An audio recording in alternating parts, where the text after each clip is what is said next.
Hello and good evening, YouTubers. This is Jay Clinton Hill coming at you again. This is my second video. I'm going to try to look in the camera. I'm still kind of new at this. Uh, so this is my YouTube channel, Redemptive Reflections, and uh, this is more or less an attempt to take you, along with myself, on a uh, spiritual odyssey of this trip or thing called life. Okay. And there's a lot of lessons and things that we get on the way, and we have lots of opportunities when things occur in our lives to reflect upon them. And I like to think that most of them are redeeming or redemptive in that they can add value. I think all experiences add value to our life. Just depends on how you look at it. So what I want to do tonight, I'm going to try to keep this under 5 minutes. Good luck with that. That's what I'm telling myself.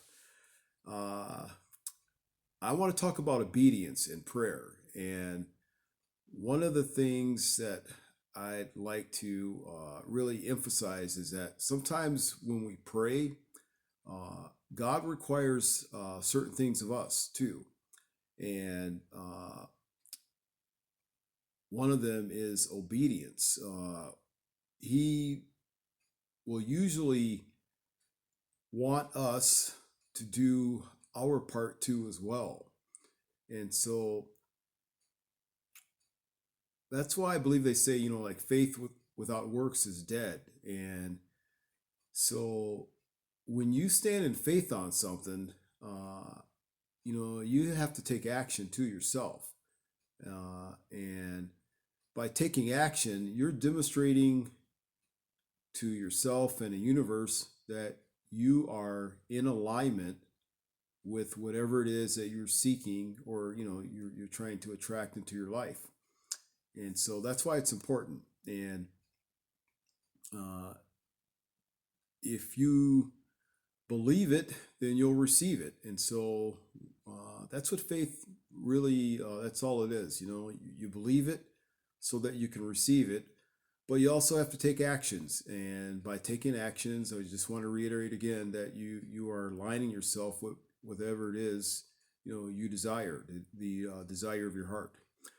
So what I like to do is use for an example, which I believe has some relevance. There's the book of Exodus, and it's chapter 17.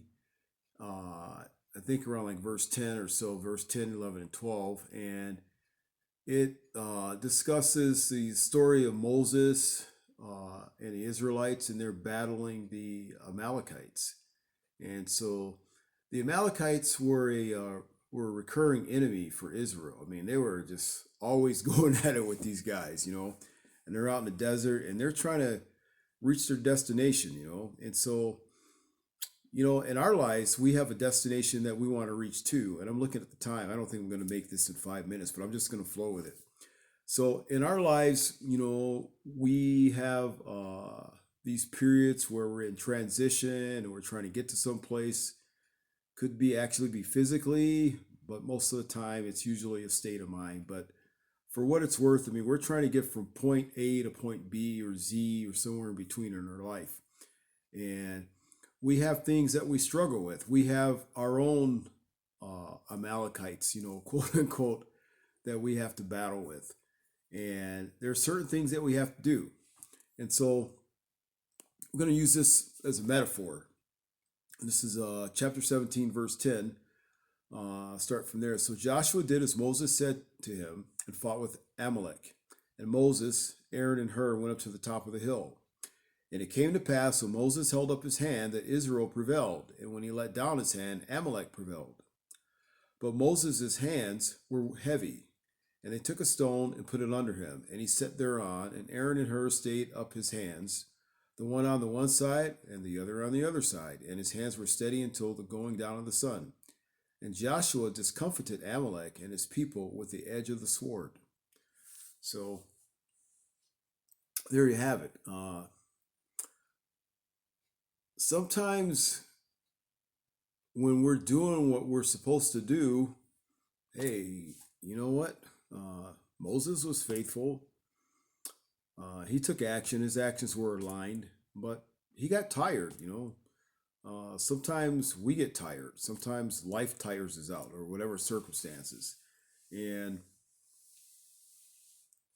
I think that's why it's important to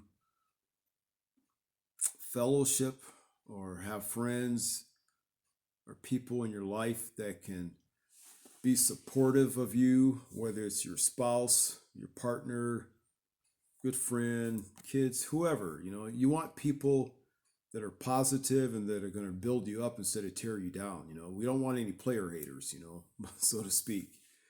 And so that will help in itself. And this rod, what's that all about? The rod was the staff that God, gave to Moses, and it was referred to as the rod of God or the staff of God. And the rod, symbolizes, Moses's identity, his ambition, his wisdom, his knowledge, his skill. And so God gives us certain things, gifts or talents, and he wants us to use those. So whatever your talents are, that could be your rod, whatever your gifts are, whatever insight or wisdom that you have, that's your rod. You use that. And you gotta apply that. You gotta hold it up, and use it to make progress against the challenges that you face. Whatever version of Amalek, of Amalek, that you're encountering. And so you got to do that. And it's really important. I mean, God probably not probably, but yeah, he can handle the Amalekites and do it, but that's not the way it works. God really does help those who help themselves. And I'm going to be writing a book. Actually, I'm not going to be. I'm actually writing a book right now. It's called Sometimes We Have to Answer Our Own Prayers. And it was divinely inspired. One morning, I was asking the Lord in prayer for some help on a certain set of circumstances that I am challenged by in my life. And he immediately answered my prayer when I said, God, will you please help me? And the little voice inside my head went off and said, then help yourself. And so I'm just here to tell you, in